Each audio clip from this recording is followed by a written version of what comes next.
वर्तमान समय के संत सदगुरु बाबा उमाकांत जी महाराज के श्री चरण कमल पर आठों प्रणाम।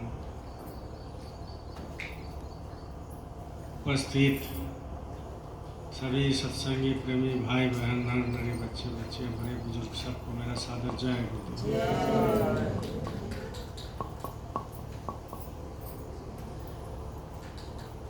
आज साप्ताहिक सत्संग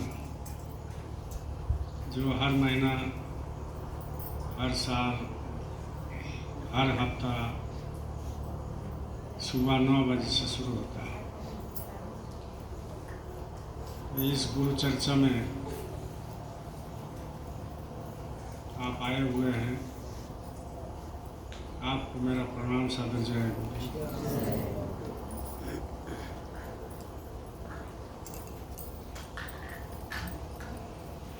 प्रेमियों,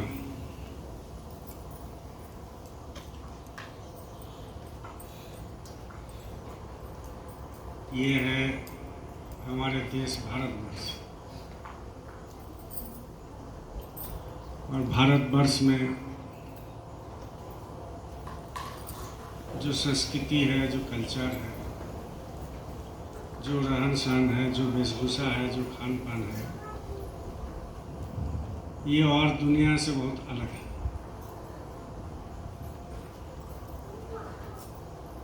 हमारे यहाँ हर चीज़ का इज्जत दिया जाता है भारतवर्ष में। ये जो दुर्वा घास है, इसको भी इज्जत दिया जाता है क्योंकि पूजा में लगता है। गोबर है, उसका भी इज्जत दिया जाता है। गोमूत्र है, वो भी पूजा में लगता है। दूध है, वो भी पूजा में लगता है, इज्जत दिया जाता है।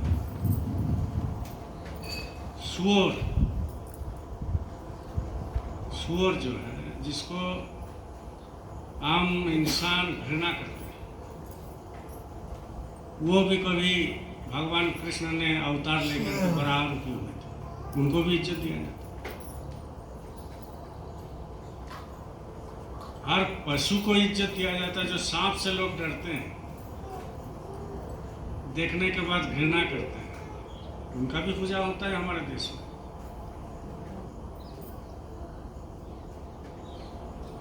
कुत्ता का भी पूजा होता है। राजस्थान में एक मंदिर है, वहाँ कुत्ता का पूजा होता है।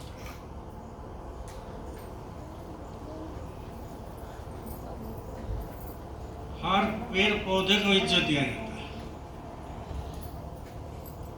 हर देवी देवता को इज्जत दिया जाता है।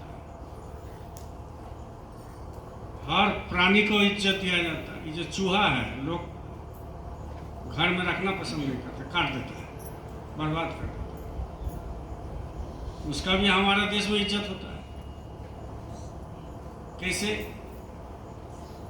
श्री गणेश जी का जो लोग पूजा करते हैं, उनका वाहन का रूप में चूहा को दिखाया, तो चूहा का पूजा होता है। दशहरा में देखना, ये जो मोर है, मोर है, बहुत अच्छा लगता है देखने में, पंछी।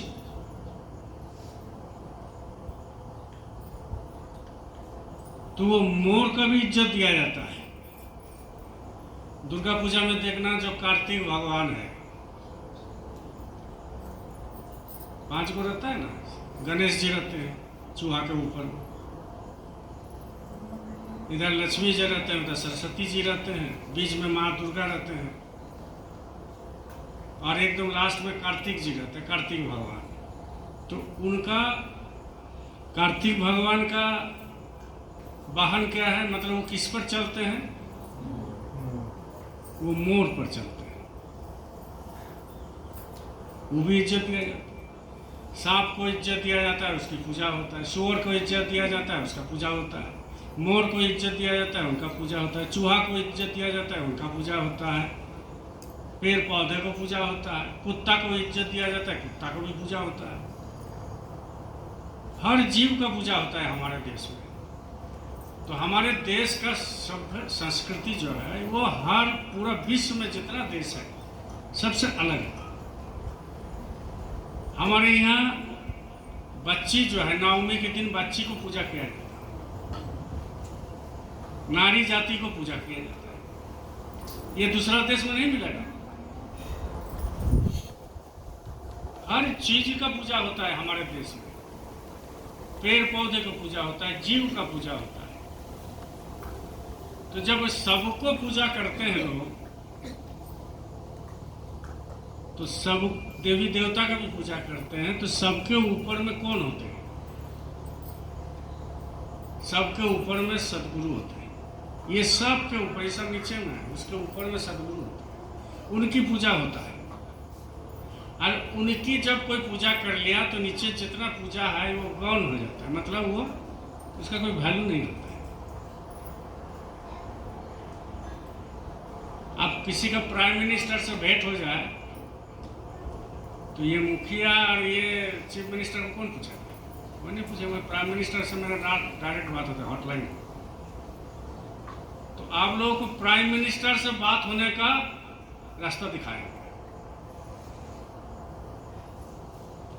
तो जब उनसे हमारी बात होता है, उनसे आपकी बात होता है, तो ये सब क्या है? कुछ नहीं। लेकिन एक सभ्य समाज है, संस्कृति है, तो उनकी भी आदर करना हम सभी को जिम्मेवारी पड़ता है, क्योंकि आप समाज में रहते हैं। नहीं तो लोग आपको अलग थलग कर देंगे। और जिन्होंने खाली सदगुरु का ही पूजा किया और जिन्होंने ये सब को सम्मान तो दिया, लेकिन आपने श्रीमुख से कभी नहीं बोला कि इसका फोटो रख करके पूजा करो, तो उन्होंने पा गया। तो जब पाया उन्होंने, जैसे सदगुरु पाया, वो नाम के साथ विलीन हो गया, नाम के साथ शब्द के साथ लय हो गया। तो जब शब्द के साथ कोई साधक लय हो जाता है, सदगुरु लय हो जाता है, तो उनके अंदर और कुछ बचता नहीं है, क्योंकि शब्द के साथ जुड़ गया। और जब शब्द के साथ जुड़ जाता है, अब भी जुड़ सकते हैं। जब शब्द के साथ जुड़ जाता है तो उनके अंदर कोई चाहत नहीं रहता है, कोई ख्वाहिश नहीं रहता है, और पूरा दुनिया को समझ लेते हैं। ये कहाँ से सृष्टि हुआ, कैसे विलय होगा, क्या हो रहा है, कर्म का क्या खेल है, क्यों जन्माया, क्यों मरता है, क्यों स्वर्ग बनाया, क्यों सारे दुनिया बनाया। अब लोग समझते हैं पृथ्वी सबसे बड़ा है, लोग समझते हैं। अब पृथ्वी से बड़ा है जुपिटर। जुपिटर एक ग्रह होता है, आप साइंस में पढ़े हो, बोलिए जय गुरुदेव। पृथ्वी से जुपिटर बड़ा होता है। जब पृथ्वी आपको अभी तक दर्शन नहीं, रांची दर्शन ठीक से नहीं किए, यहाँ पर जितना बैठे हुए हैं हम ही हैं। तो ऐसे हम लोग करते हैं कि पूरा दुनिया को जन गया, लेकिन उसको बोलिए कि रांची में फलाना मोहल्ला कहाँ पर है, नहीं पता, और वो बोलेगा कि हम सब जानते हैं, रामायण, गीता, महाभारत, पुराण, झारखंड, बिहार, उड़ीसा, बंगाल, पूरा देश घूम लिए, विदेश भैया नहीं है। और उसको पूछिए कि हारमू के बगल में एक मोहल्ला है, उसको आप कभी गए हैं? बोले नहीं, ऐसा तो नहीं। तब क्या जनाब, अधूरा है, अधूरा है। अधूरा ज्ञान खतरनाक होता है। जो अधूरा ज्ञान होता है ना, वो खतरनाक होता है। उसको आप समझा नहीं सकते, कभी नहीं समझा सकते। तो वो पृथ्वी जो इतना बड़ा है, हमने कभी देखा नहीं, जो संकल्प करने के बाद भी आप उसको मन में उसको बसा नहीं सकते कि कितना बड़ा है, पागल हो जाएंगे। और पृथ्वी से बड़ा है जुपिटर। कितना गुण बड़ा है? 318 गुण बड़ा है। अब सोचिए, पृथ्वी से जुपिटर बड़ा है 318 गुण, और जुपिटर से सूरज कितना बड़ा है मालूम है? 1000 गुण। तब बताइए सूरज कितना बड़ा है? यहाँ से तो लग रहा है एक थाली जैसा है। तो साइंस कहते हैं पृथ्वी बहुत छोटा है। आपका हिसाब से तो बहुत बड़ा है, लेकिन बहुत छोटा है, साइंस कहते हैं। प्लूटो कहते हैं, साइंटिस्ट हैं, कि पृथ्वी बहुत छोटा है। और पृथ्वी से बड़ा जुपिटर ग्रह है जो 318 गुना बड़ा है, और जुपिटर से बड़ा है सूरज, उसको कहते हैं 1000 गुण बड़ा। आप बताइए, आप संत मत में हैं, सदगुरु के पास नामदान लिए, सदगुरु जो सूरज दिखाया, जो सूरज का वर्णन किया, वो कितना बड़ा होगा? पृथ्वी से 318 गुण बड़ा है जुपिटर, और ग्रह है, ये तो एक एग्जाम्पल है। और जुपिटर से 1000 गुण बड़ा। अब जो सूरज का वर्णन गुरु महाराज ने आपको किया, वो सूरज कितना बड़ा होगा? तो वो सूरज में पहुंचने के लिए आपको आत्मा को बलशाली करना पड़ेगा, आत्मा को ताकत देना पड़ेगा। इसलिए सदगुरु तुरंत नहीं पहुंचाते, धीरे धीरे पहुंचाते। और वो सूरज में ठंडक है, गर्मी नहीं है। ये सूरज में तो गर्मी है, लेकिन उसका ऊपर में जो सूरज है, जो गुरु महाराज संत मत में बताए, उसमें ठंडक है। उसमें आत्मा जा करके विश्राम करते हैं, ठंडा आनंद है, खुशबू है। अब वो सूरज का वर्णन गुरु महाराज ने किया। अब वो सूरज के पास पहुंचने के लिए आपको नामदान दिया, उसी का आप माला करते हैं, नाम लेते हैं और उनके स्वरूप को चिंतन करते हैं। गुरु महाराज जी को बताया ना कि आपको जो सूरज का हम वर्णन कर रहे हैं, ये एक निमित्त मात्र, मतलब उसका रूप कैसा है ये हम दिखा रहे हैं आपको कि देखो उनका रूप इतना है, ये छोटा सा है, लेकिन उससे अरबों खरबों कल्पनातीत है, कल्पना नहीं कर सकते वो कितना बड़ा है। अब वहाँ जब आत्मा पहुँचता है, इसको ठंडक मिलता है, गर्मी नहीं महसूस करता, गर्मी है ही नहीं। अब बताइए कि वो सूरज के पास पहुंचाने के लिए आपको आत्मा को जो है भरपूर खाना देना पड़ेगा। खाना क्या है? भजन। भजन क्या है? नाम। जब उस आत्मा को नाम मिलेगा, वो सुनने को मिलेगा, उसमें लय हो जाएगा, तब वो सूरज में जा करके वो रह सकता है, टिक सकता है, नहीं तो यहीं पर पागल हो जाएगा। इसीलिए संत मत में क्या होता है कि धीरे धीरे काम कराते हैं।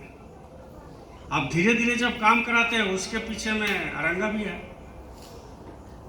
कौन करता है? कौन करता है? जो आपके पास ही है और आपके पास बैठा वही करता है। 4 चीज है। एक, ऊपर में नाम चल रहा है 24 घंटा, इसका 24 घंटा बज रहा है।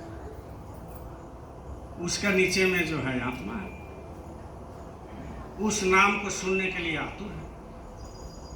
अब ये नाम, इसमें आत्मा के बगल में मन बैठ गया। अब मन चाहता है कि आत्मा को हम बरगला के रखें और आत्मा को हम नाम सुनने ना, आत्मा को हम जाने ना। और ये मन के नीचे में कौन है? शरीर है, जो हम लेके ढोते हैं। ये शरीर को हम लोग क्या करते हैं? लेके ढोते हैं। जैसे 5 किलो आलू बाजार में ले लिया तो हाथ धोया, वैसा ही बेचारा आत्मा क्या करेगा? वो शरीर को धो रहा है, शरीर को ढोता है। अब ये शरीर से अलग होना है, ये सबसे बड़ी बात है कि ये शरीर से हमको अलग होना है। तो अलग कोई विज्ञानी नहीं कर सकता है, और अलग कोई पंडित मौलवी नहीं कर सकता। अलग आप और हम नहीं कर सकते। अलग जो है वो कोई महात्मा नहीं कर सकता। अलग कर सकता है तो संत सदगुरु ही कर सकता है। लेकिन इतना रगड़ा धगड़ा है, इतना धर्म है और इतनी नियम कानून है, जो भी महात्मा को थोड़ा सा आवाज मिल गया, चाहे थोड़ा सा कुछ मिल गया, तो अलग नियम बना दिया। कोई भी महात्मा पैदा हुए, कोई भी साधु पैदा हुए, कोई भी ब्रह्मचारी पैदा हुए, कोई किसी को कुछ मिला ही नहीं है, लेकिन वो रामायण पढ़ के रगड़ा झगड़ा कर दिए और इतना कानून बना दिए, इतना धर्म बना दिए, इतना भगवान को मिलाने का रास्ता बना दिया। अब लोग उसी में उलझा हुआ है। अब उसी में बिरादरी हो गई, उसी में जाति हो गया, एक दूसरे को मानने वाला नहीं। कैसे मिलेगा? इतना रगड़ा धगड़ा। तो इसीलिए कलयुग में सबसे बड़ा जोग क्या है? भक्ति योग। और भक्ति योग के ऊपर में कौन योग है? नाम योग, जो आपको मिला और किसी को थोड़ी मिला। और नाम योग के साथ भक्ति योग का ऐसे गठबंधन है। कर्म योग अलग है, जो भगवान कृष्ण ने बताया। ज्ञान योग अलग है जो महात्मा बताते हैं, लेकिन भक्ति योग ये सदगुरु बताते हैं। नाम के साथ भक्ति का गठबंधन है। भक्ति मतलब प्रेम, ये प्रेम जो होता है। जब नाम जो किसी का अंदर में आ जाएगा, नाम के साथ वो सहारा हो जाएगा, नाम का सहारा ले लेगा, तो वो भक्ति अगर कर लिया तो वो नाम सहज सरल हो जाता है। कलयुग में भक्ति योग सबसे बड़ा होता है। और कलयुग में कबीर साहब से शुरू करके अब तक जिन्होंने परमात्मा को पाया है वो भक्ति करके पाया है, क्योंकि कलयुग में भक्ति योग सबसे बड़ा योग होता है। उससे बड़ा योग है नहीं। भगवान को पाने का मजे की बात यह है, भगवान यहीं पर है, 24 घंटा हमको देख रहे हैं, हमको दिखाई नहीं दे रहा। कोई बिजनेसमैन है, बोलिए जय गुरुदेव। कोई बिजनेसमैन है, मारवाड़ी में है, बड़े बड़े बिजनेसमैन हैं। अब क्या है, रात को 2 बजे 1 बजे सोता है हिसाब किताब करके, तब तक सुबह हो गया, बच्चे को माँ अपना स्कूल भेज दिया, नाश्ता पानी करा दिया, पिता का दरवाजा बंद है। अब बेटा पूछ रहा है, माँ मम्मी पापा सोए हुए, छोड़ दो, जाओ स्कूल। अब वो स्कूल बच्चा चला गया। ऐसे करते करते 1 सप्ताह बीत गया। अब बच्चे को पूछो तुम्हारा पापा से भेंट हुआ? बोला नहीं, पापा से भेंट हुआ। कैसे भेंट हुआ? दरवाजा बंद। स्कूल चला गया, दरवाजा बंद है, तो भेंट कैसे हुआ? तो हम लोगों को वही दशा है। हम लोग कौन सा स्कूल में जाते हैं? सुबह से शाम तक रगड़ा धगड़ा में, और पापा यहाँ दरवाजा लगा करके सुते हुए हैं, बैठे हुए, जगे हुए, जो भी है दरवाजा लगा कर। आप कोई किसी को पूछता है भगवान का दर्शन हुआ, पिता का दर्शन हुआ? बोले नहीं हुआ। कैसे हुआ? क्योंकि पिता अंदर में है, लेकिन बच्चे जो है वो ऐसा स्कूल में हम लोग दिन भर पढ़ते हैं जो पिता का ख्याल नहीं रखते कि हमारे अंदर पिता है। तो सदगुरु क्या करते हैं, उस पिता को पता बता देते कि पिता तुम्हारे अंदर में है, बस उसको देखना है। लेकिन इतना रगड़ा धगड़ा है कि आप उस जगह में पहुंच नहीं सकते। बोलिए जय गुरुदेव। उस जगह में आप पहुंच नहीं सकते।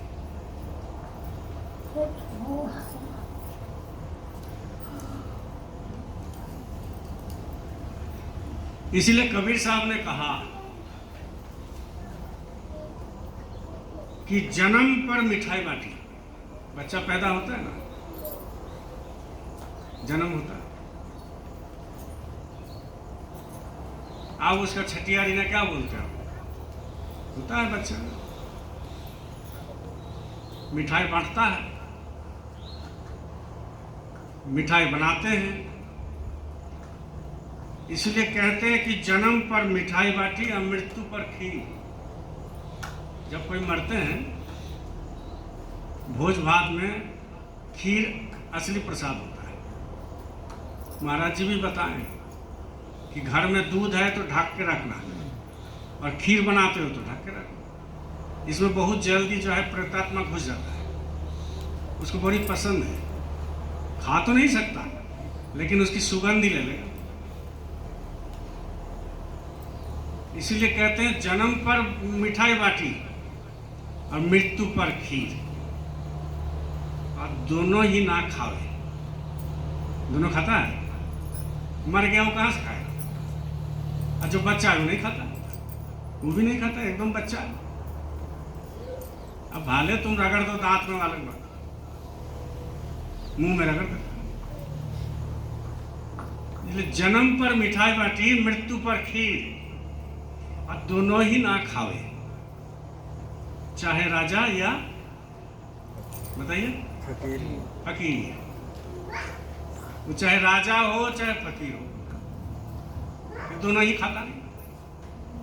अब कोई राजा है, उसको तो खीर बहुत पसंद था, जिंदगी भर खीर खिलाया भी, तो उसको तो खीर मिलना चाहिए कि नहीं मिलना चाहिए? बोलता है मृत्यु के बाद सब मिल जाता है, जो चाहत करो वही मिलेगा। अब राजा जो है खीर पसंद करता है, ये हमारे ये कृष्णा है कुंदा का, बड़ी खीर पसंद करता है।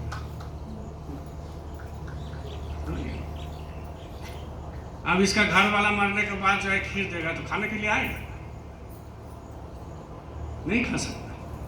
कैसे आएगा, कैसे खाएगा? वो इस जन्म में तो खा लिया, इस शरीर को दिया, आत्मा नहीं खाता है।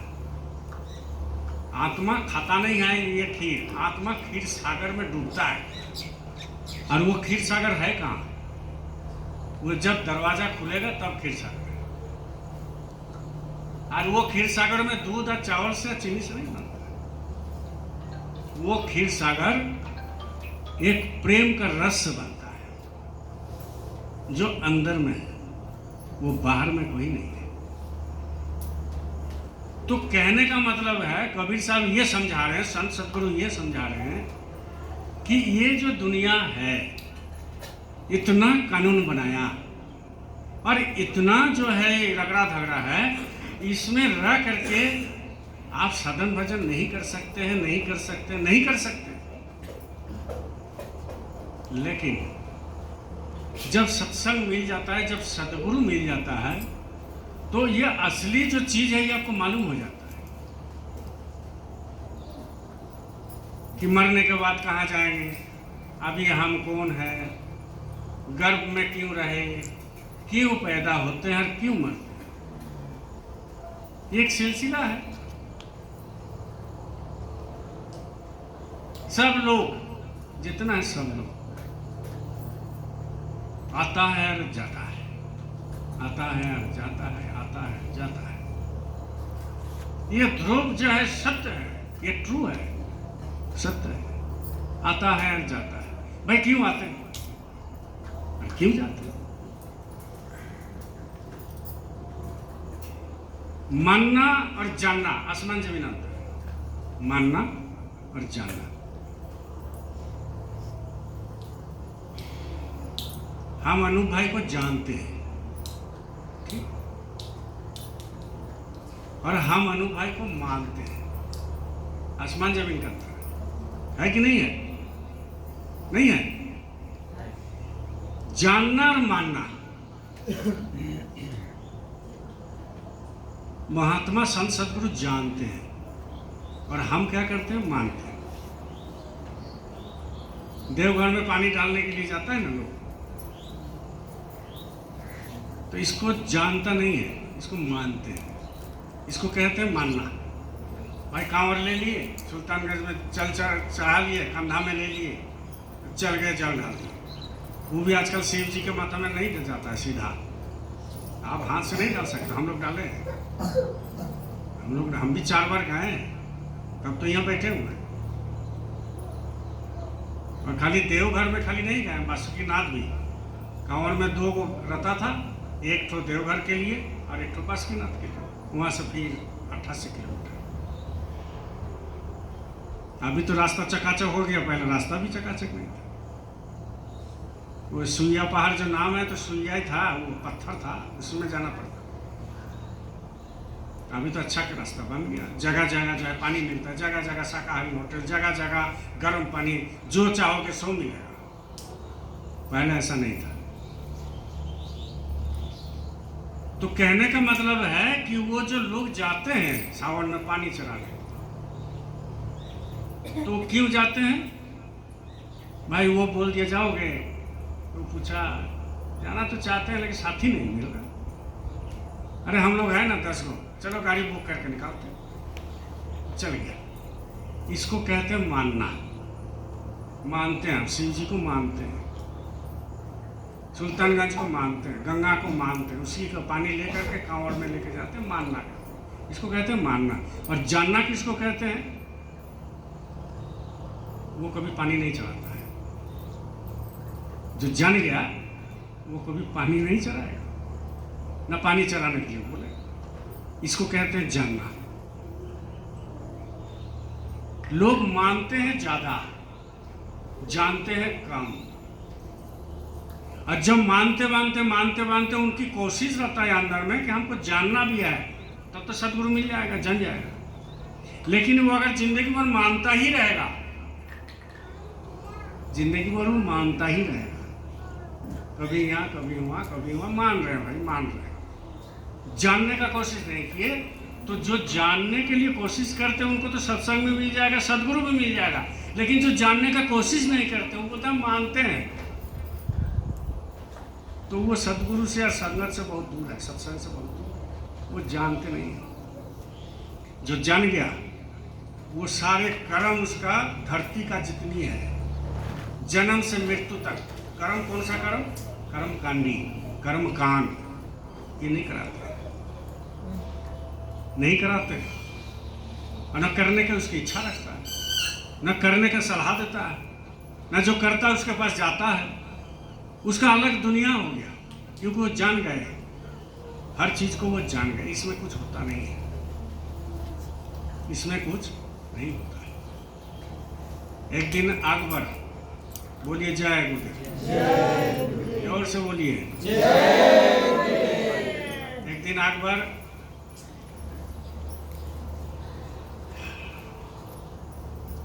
महल के छाद में घूम रहे थे। तो अकबर अपने किला के बगल में तालाब बना के रखा था, बहुत बड़ा। अब वो तालाब में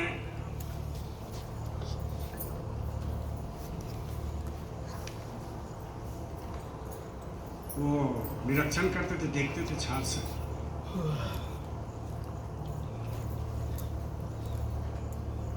तो देखा कि तालाब है, तो कोई पंडित उनको विधान दिया, मौलवी विधान दिया, जो भी हो, कि आपका पिताजी डेथ कर गए तो पिताजी को पानी साल में एक बार देना चाहिए। हम लोग पितृ तर्पण करते हैं, देना चाहिए। तो वो कहाँ दे? बोले आपका तालाब है, तालाब में दो। तो एक दिन राजा अकबर जो है सही पितृ तर्पण कर रहे थे, पानी तालाब से उठा रहे, डाल रहे। बहुत सारे लोगों को देखिएगा, 4 तल्ला फ्लैट है, फ्लैट में 1 लोटा पानी ले लिया और पानी लेकर के ऐसे डालते हैं, उधार मुंह करके ऐसे डालते, डालता है कि नहीं डालता? तो उनका मान्यता है, जानता नहीं है, मान्यता है कि हम पानी डाल रहे तो पहुंच जाएगा। तो ऐसे ही अकबर एक दिन ऐसे पानी उठा रहे हैं, डाल रहे हैं, पानी उठा रहे हैं। और बीरबल बोला, उठ के आया तो बीरबल बोला, हुजूर क्या करते हैं आप? हम कभी पूछते नहीं हैं, लेकिन ये क्या करते हैं? तो बोले करते हैं, मेरा पिताजी का जो है, पिताजी को तर्पण देते हैं, पानी देते हैं। बोला अच्छा आप यहाँ डालते पहुंच जाता है क्या? हाँ हो जाता है। बोला अच्छा, कुछ नहीं बोला। आप कुछ दिन गया तो बीरबल क्या किया, वो शिक्षा देने के लिए कि उन्हीं का महल में एक बांस को गाड़ दिया। तो बांस को मिट्टी में गाड़ दिया, और गाड़ने के बाद जो है इसको गड्ढा में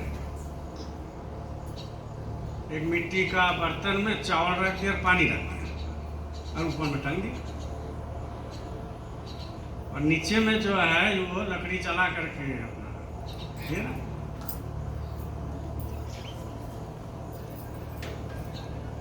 तो मंत्री जाकर राजा को बोला कि महाराज बीरबल पगला गया। बोले क्या हो गया?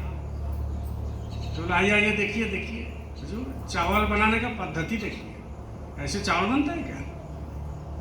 राजा बोले कैसे? बोले आके सब देखिए, क्योंकि बीरबल को बहुत मानते थे। अब वो आके खड़ा हो गए महाराज। इसके बाद जो है बीरबल को बोला पूर्वक कहीं का ऐसे चावल बनता है?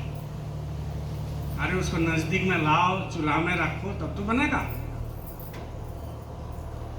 तब वो बीरबल बोला हुजूर आप तालाब में जब पानी डालते, जब आपके पिताजी के पास पहुंच सकता है, तो नीचे में आगे देंगे तो ऊपर में चावल नहीं हो सकता, वहाँ भी तो चावल हो सकता है। तो राजा समझ गया बात को, लेकिन इसका कोई कारण जरूर होगा जो हमारे पूर्वज ने बनाया, इसको आप काट नहीं सकते, इसका कारण होगा। कारण इतना ही है, एक महात्मा ये कहते हैं कारण इतना ही है कि तुम जब जल ढालते हो तो तुमको ये याद होना चाहिए कि मेरा पिताजी चले गए तो हम भी जाएंगे, हमारे पुत्र भी ऐसा ही पानी देगा जो हमारे पास नहीं पहुंचेगा।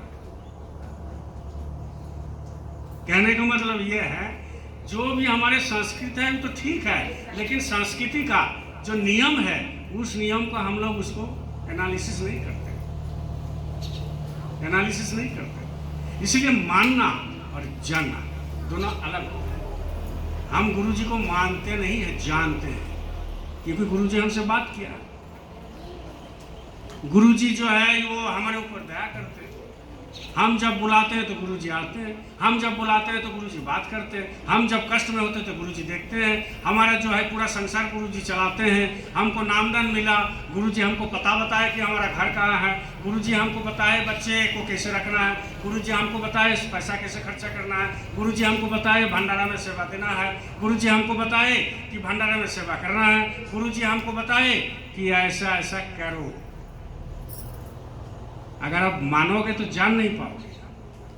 गुरु को जानना है, वैसा ही भगवान को जानना है। जानना मानना अलग है। इसलिए कहते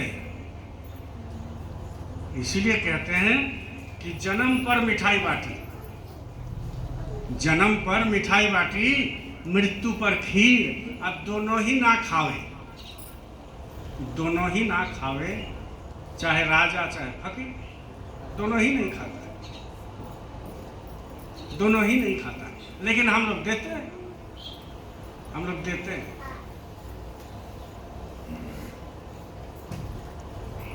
इसलिए जो ऊपर वाला लोग ऊपर वाला बोलते हैं, ऊपर वाला। पूछिए भगवान कहाँ है, लोग बोलेंगे उधर, ऊपर दिखाता है ना।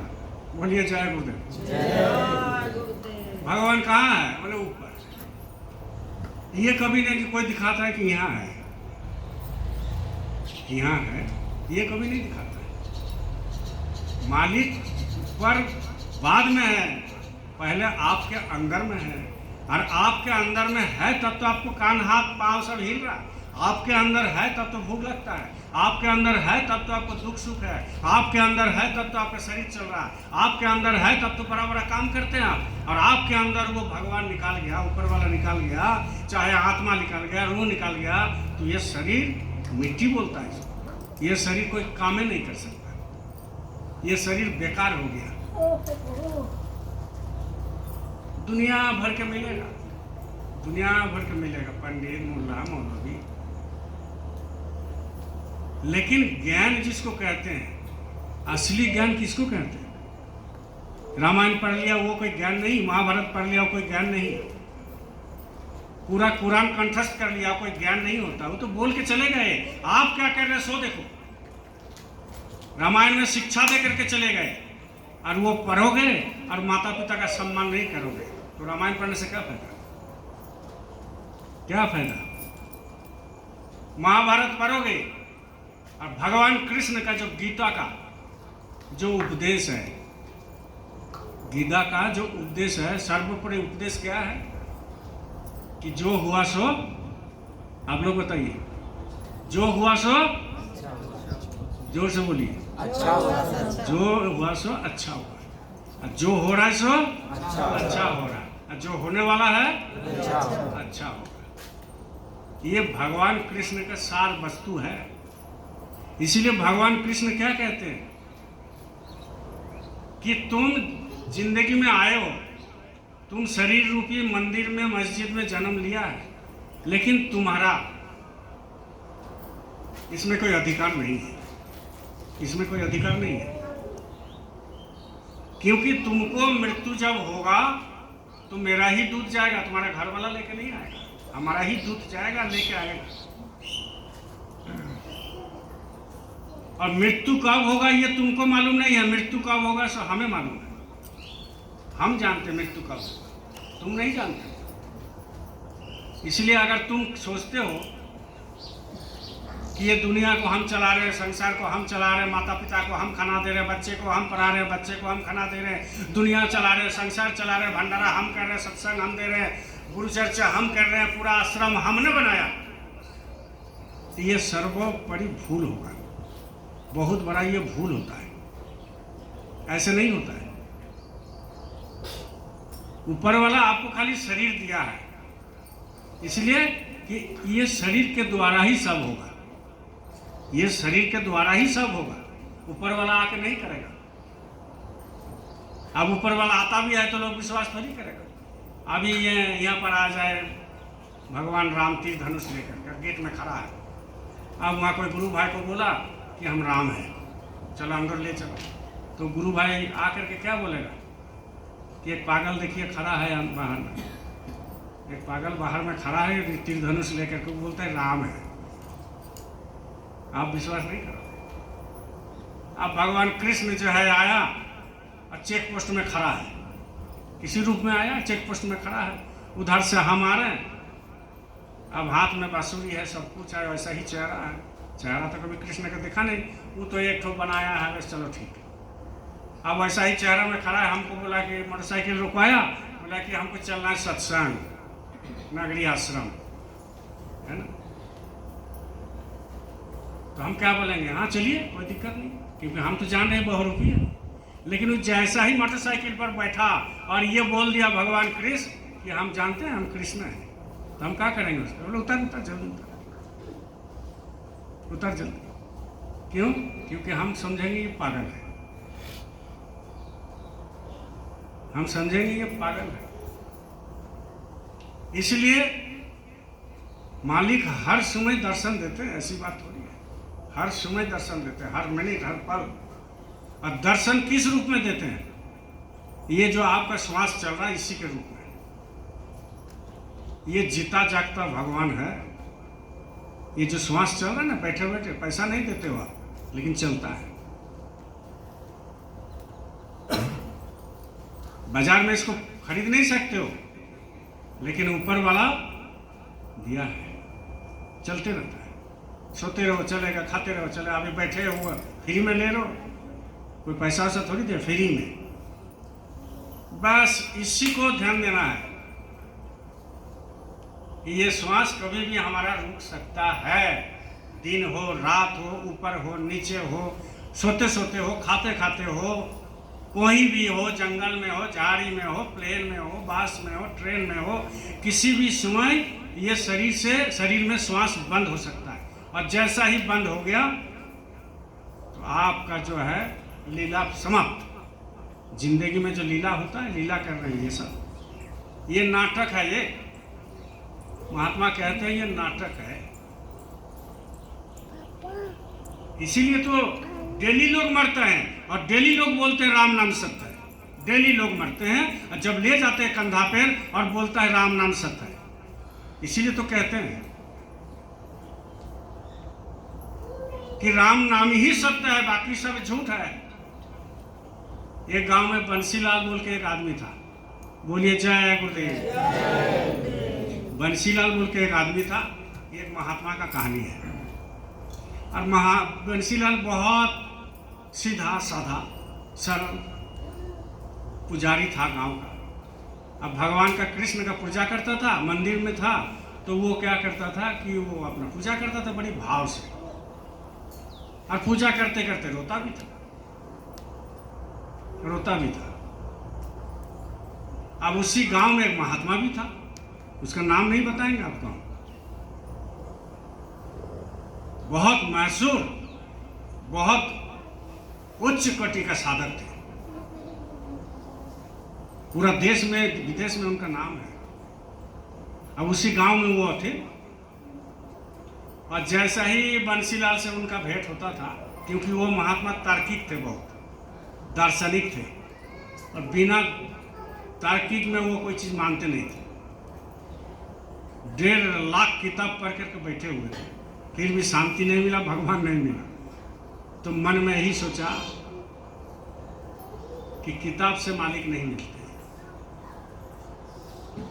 जब तक आप अंदर में नहीं जाओगे मालिक नहीं मिलेगा।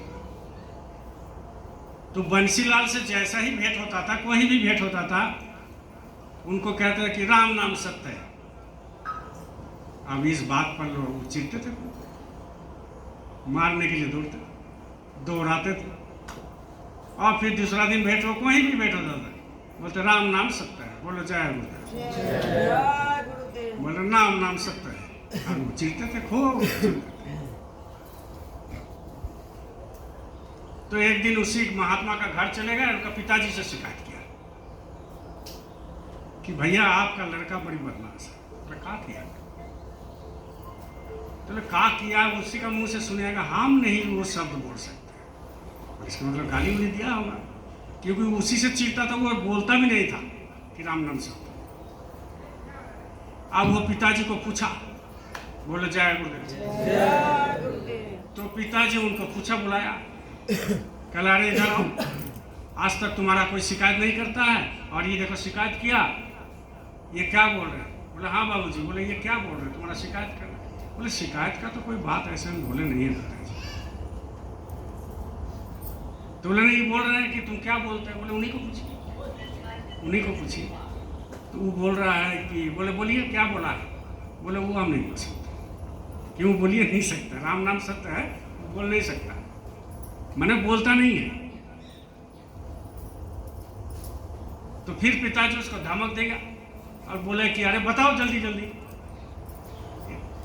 पुजारी है, अच्छा खासा भक्त है, और तुम इसके पीछे लगते हो। तो बोले पिताजी हम ऐसे कुछ नहीं बोलते, जब भी भेंट होता है, पूजा करता है, वहाँ प्रसाद लेने जाते हैं या मंदिर में जाते हैं, तो उनको हम यही बोलते हैं, राम नाम सत्य है। तो पिताजी उनको बोला कि तुम बोलते काहे हो? जब वो चिढ़ता है तो तुम काहे बोलते हो? बोले पिताजी आप ही बताइए, जिंदगी भर पूजा करते करते हो गया, जिनका पूजा कर रहा है उससे कभी बात हुआ क्या? उनसे जिनका पूजा किया उससे कभी बात किया? पूछिए।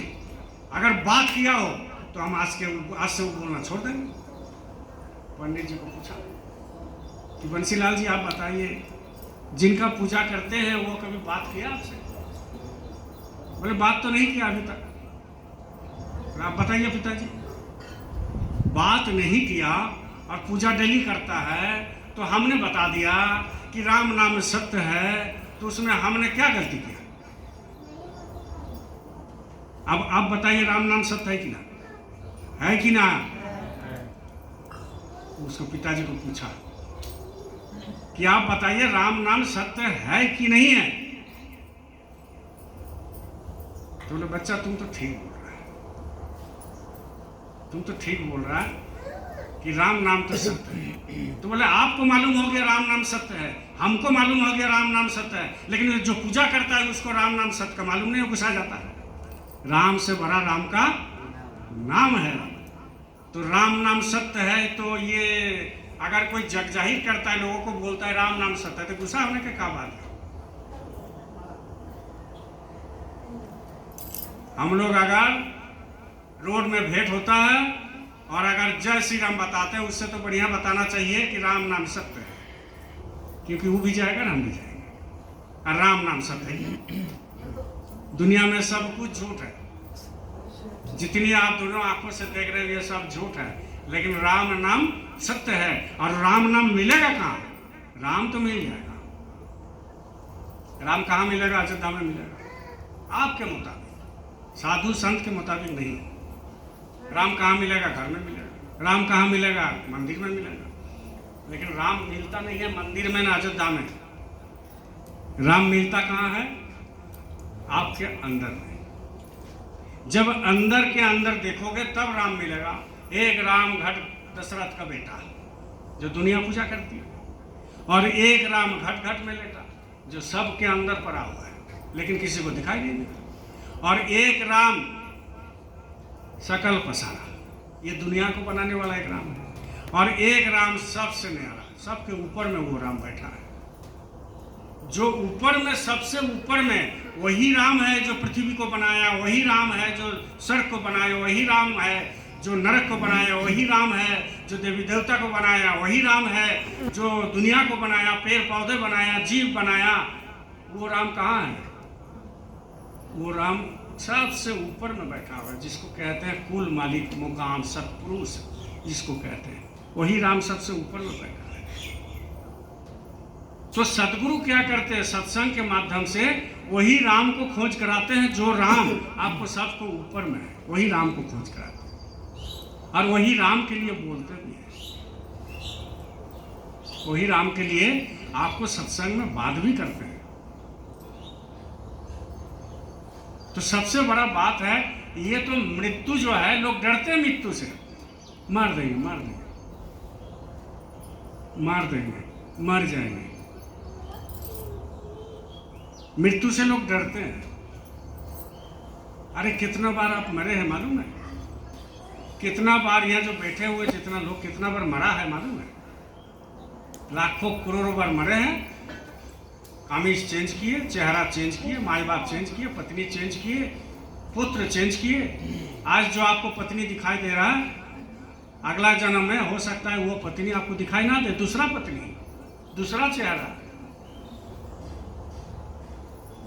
आज जिनके गर्भ में आप पैदा हुए हैं, दूसरा जन्म में दूसरे का माँ का गर्भ में पैदा होंगे। कोई एग्रीमेंट करके नहीं लिखा है कि हम उसी माँ के गर्भ में पैदा होंगे, भले उसके खानदान में पैदा हो जाएगा, लेकिन उसमें दूसरे माँ के गर्भ में पैदा हो जाएगा और उनको माँ कहलाए। आप किसी को जानते थे? जब बच्चा पैदा हुआ, जब जन्म लिया, आप किसी को जानते थे कि ये मेरा माँ है, ये माँ है, ये बाप है, ये फुआ है, ये भाई है, ये बंधु है, ये है, ये है, ये बहन है? कभी जानते थे? नहीं जानते। सब तो परिचय आकर के यहाँ पर हुआ, पैदा हुए परिचय हो गया। धीरे धीरे धीरे धीरे ये देखो तुम्हारा माँ, ये पिताजी है, ये भैया है, ये बहन है, ये है, ये है, ये धीरे धीरे धीरे धीरे विस्तार होते गया जगत में। जब आपकी जिंदगी में जगत में विस्तार होते गया तो आप उसमें उलझ गए, उलझ गए इसमें। आपको मालूम ही नहीं चला आप कितना बार पैदा हुए और कितना बार मरे हैं। कितना बार गाय में पैदा हुए, कितना बार मर गए, कितना बार सूअर में पैदा हुए, कितना बार मर गए, कितना बार बिल्ली में पैदा हुए, कितना बार मर गए, कितना बार सांप में पैदा हुए, कितना बार मर गए, कितना बार मुर्गा में पैदा हुए, कितना बार मर गए। अरे भाई, ये चोला को खाली चेंज करना है, आत्मा मरती नहीं है, खाली ये चोला को चेंज करना पड़ता है। ये ड्रेस है, ड्रेस, आज हम काला पैंट और ये ड्रेस पहन के आए हैं, कल गंदा हो जाएगा, इसको छोड़ देंगे, दूसरा पहन लेंगे। वैसा ही आदमी का शकल है, वैसा ही आत्मा जो है, आज चला जाएगा, कल दूसरा चोला में जन्म लेगा, दूसरा मनुष्य शरीर में जन्म लेगा, खेल खत्म हो गया। कोई पट्टा लिखा करके नहीं आया कि हम उन्हीं का घर में जन्म लेंगे और उसी शरीर में जन्म लेंगे, ऐसा ही देखने में रहेंगे। आज अभी अच्छा लगेगा देखने में, दूसरा जन्म में कुरूप दिखने लगेगा। आज बड़े घर में पैदा हुए, दूसरा जन्म में आपका कर्म के अनुसार हो सकता है गरीब घर में पैदा हो। आज रांची में जो है पैदा हुए, हो सकता है कल छत्तीसगढ़ में दंतबेरा में जहाँ नक्सल प्रभावित क्षेत्र है वहाँ जन्म ले लिए। कोई गारंटी नहीं है भैया। इसीलिए सत्संग कहते हैं, सदगुरु कहते हैं कि जन्म ले लिया आपकी बार, गलती मत करना, सत्संग पकड़ लेना, सदगुरु पकड़ लेना और घर में ही बैठ करके 2 घंटा समय हमें दे देना। हमें पैसा नहीं चाहिए, 2 घंटा समय दे देना। 24 घंटा में 22 घंटा काम करो, खाली 2 घंटा हमको समय दे देना, तुम्हारा काम हम बना देंगे।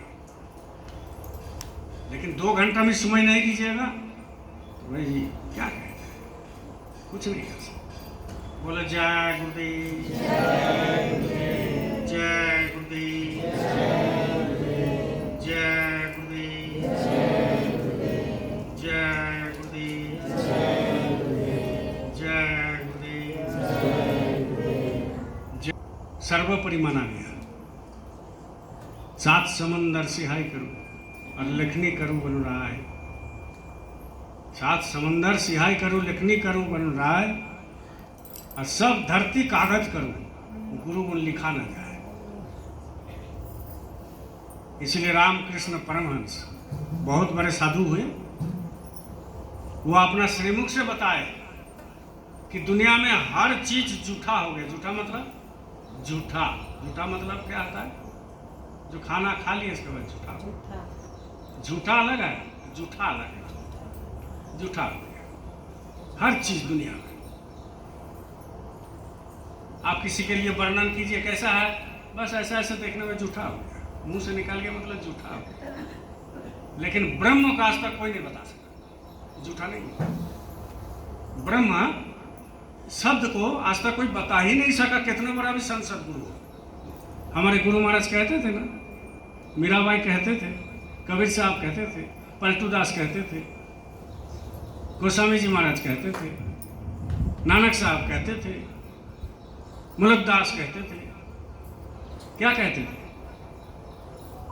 कि शब्द का कोई वर्णन नहीं कर सकता, क्योंकि वो जितना अंदर जाओगे उतना शब्द का रस मिलता है, और जितना अंदर जाओगे वो रस आपको ज्ञान से भर देगा, और जितना अंदर जाओगे वही रस आपको, ये जो किताब है ना, ये कुरान जितना है, इसका पूरा ज्ञान वही से आता है, यहीं से आएगा, और सब अंदर में ही है, मौजूद है। बस उसका पन्ना को नहीं खोलते हैं, पन्ना को नहीं खोलते हैं, उसका पत्ता को उलटते नहीं है। ये जो लिखा हुआ है चारों तरफ किताब है, दुनिया में करोड़ों किताब है, अरबों खरबों। थोड़ा सा हमको ज्ञान हो गया, हमें किताब लिख दिया, गीता के ऊपर गीता लिख देता है। आप बताओ, थोड़ा सा ज्ञान होगा। कुरान के ऊपर हदीस लिख दिया। कुरान जो है वो था मोहम्मद साहब का, वो श्रीमुख का बानी था, लेकिन उसको अपने सुविधा के अनुसार खाना है, गाय गोरू खाना है, अपने सुविधा के अनुसार चलना है, तो उसमें हदीस लिख दिया। ऐसा ही रामायण के ऊपर रामायण लिख दिया, गीता के ऊपर गीता लिख दिया, भगवत के ऊपर भगवत लिख दिया। अब असली जो है सब खेल खत्म हो गया।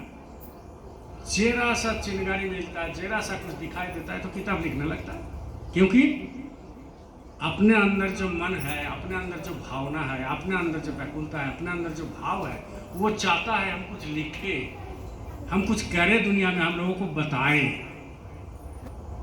लेकिन हमारे गुरु महाराज संत सदगुरु क्या कहते हैं कि जो भी अंदर में कुछ मिलता है किसी को बताना मत, किसी को बताना नहीं, ना मुंह से बताना है, ना आओ भाव से भी बताना है।